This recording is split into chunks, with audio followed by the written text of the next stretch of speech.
Okay, so was it just me, or was no one in Pakistan taught that Tipu Sultan and the Ottomans kind of knew each other? I mean, I stumbled upon this information that Tipu Sultan had once sent about 900 men to Istanbul, and that triggered this frenzy of research as to why were these people sent? And also this deep despair that the history we're taught is so whitewashed and lacking. That is a rant for another time. So, what was going on with Tipu Sultan and the Ottomans? Hi, my name is Misha, and welcome to Tarikhi Tales. And make sure to like, share, subscribe. And if you want to help me make this content, you can help me by going down in the description box at my Patreon. Okay, so this video has kind of like two parts because number one, the first question is why did these people go there, right? And that is what I'll be covering in this video. But there's a second very interesting part, which is what happened to these people, because 900 people went, but less than 300 people came back. So, what happened to them? And that I've already covered in a video last week, and you can find the link up here somewhere and have a look. Now, to understand why these people were sent, first we need to kind of understand what was going on in the Indian subcontinent during the 1700s or the mid 1700s to the late 1700s. Are you well versed in history? Do you know what was going on?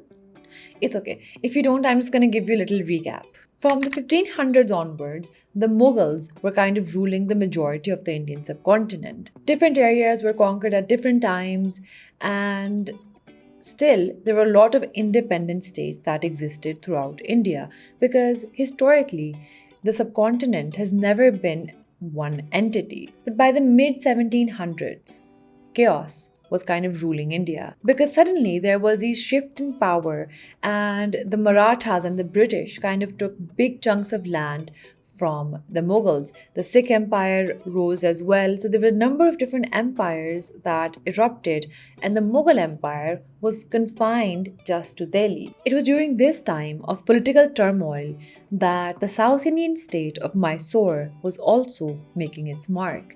And the ruling family of Mysore were the Tipus, who were also Muslims. The dynasty of the Tipus were kind of known for the successful wars they had waged against the British, and they were kind of a major resistance to the British Raj at that point. And now during the time, basically around 1787 when these people were sent, the ruler of Mysore was Tipu Sultan. And in order to basically overcome the British, he was fishing for allies. And that was the first reason as to why he sent this delegation.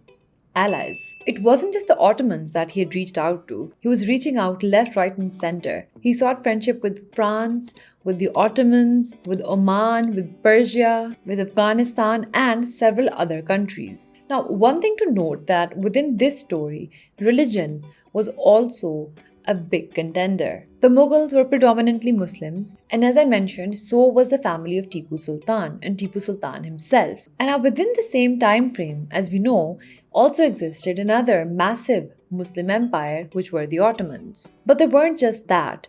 They were a bit more. They were basically the Khalifas of Islam at this point. This label and position brought with it a lot of prestige and sanctity in the minds of Muslims worldwide for the Ottomans. It kind of made them a revered head of the Islamic State and someone that all Muslims need to follow. And Indian Muslims basically had the same understanding as well. So it was common knowledge in India that a Muslim leader must kind of get acknowledged by the Ottomans, and only then has he right to his own sovereign state. And that brings us to our second reason as to why this delegation was sent, because Tipu Sultan wanted validation and legitimacy for his state of Mysore, hence reaching out to the Ottomans was crucial. And here's immediately the third reason: he wanted backing against the British, because he'd kept them at bay so far, but their power was growing. Now, we'll talk about what he actually demanded of the Ottomans in a bit.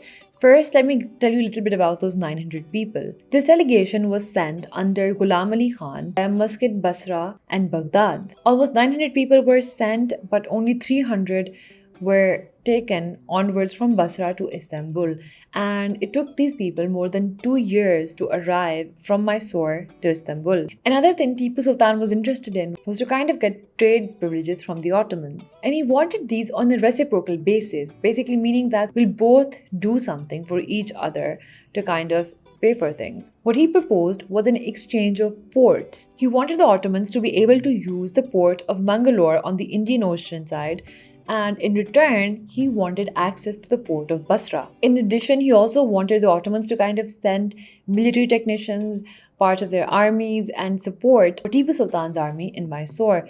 And at the same time, he also invited Armenian merchants to come to Mysore and begin trade. The result of what he wanted was like a mixed success. It wasn't 100% success. He got some things, and some things he had to let go.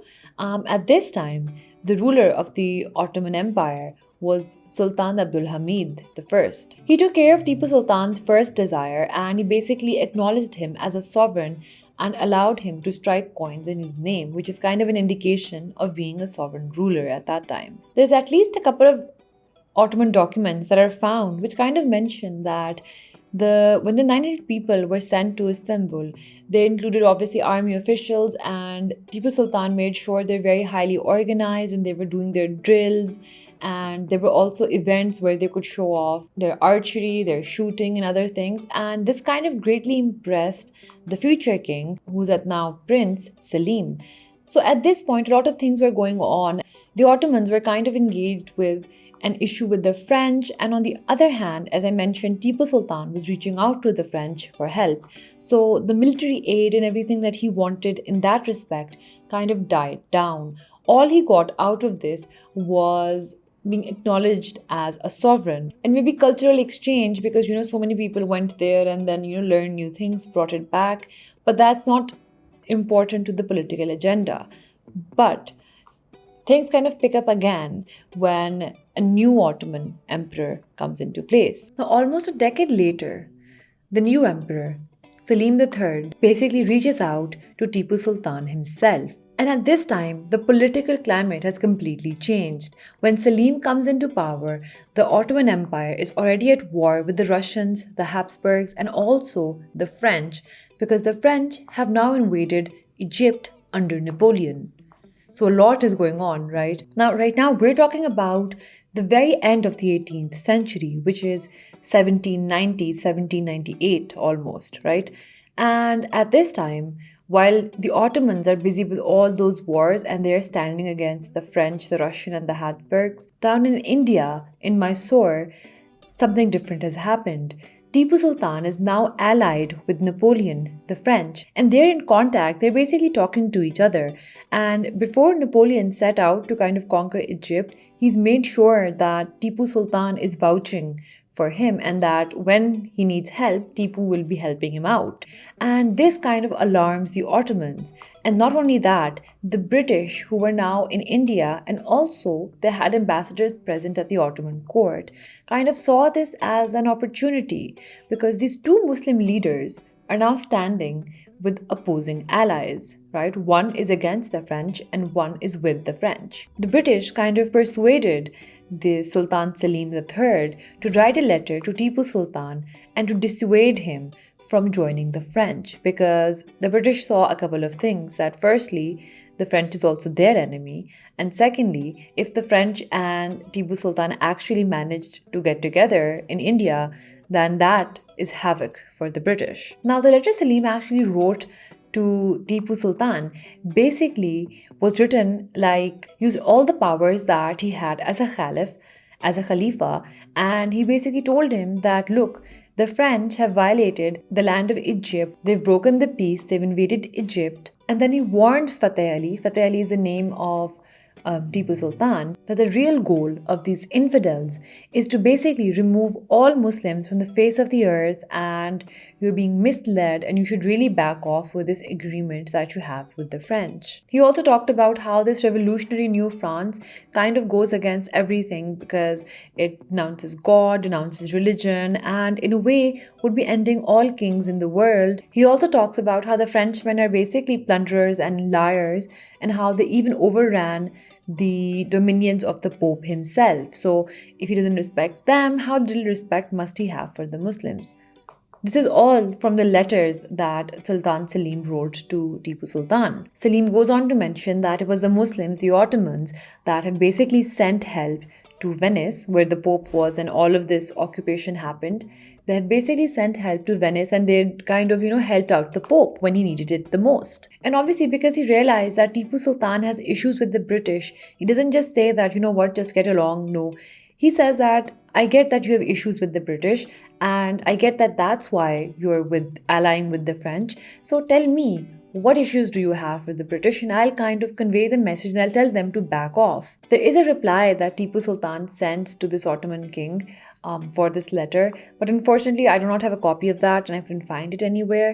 But what I do know is that all this negotiation came down to nothing, because by this time the Ottomans were also losing significant amounts of power, and we all know that they were also nearing their decline. So they didn't have that much influence over the British anymore and couldn't help out. And also, even before anything could have played out, Tipu Sultan was actually killed in battle in 1799, and the British kind of took over his areas. So, considering the fact that Saleem sent this letter in 1798, only a year later, maybe after replying, Tipu Sultan actually passes away. So, everything ends. I found this quite interesting because I did not know that there was so much correspondence between different Muslim states in India and the Ottomans. And actually, after doing more research, I realized that the Ottomans had a significant part to play in British India as well. And by the end of the Ottoman Empire, because it had gotten so weak, the British really used it as well. And maybe I'll make some more videos about that. It's also fascinating, and also things that were never taught in school, right? So that's it for this video. That's why these 900 people were sent, because Tipu Sultan wanted allies, he wanted recognition as a sovereign state, he wanted commerce and trade, and he was able to get one of these things, which is the sovereignty bit. But he didn't live long enough for anything else to kind of, come out of it. So that's it for this video. See you guys in the next one. Bye.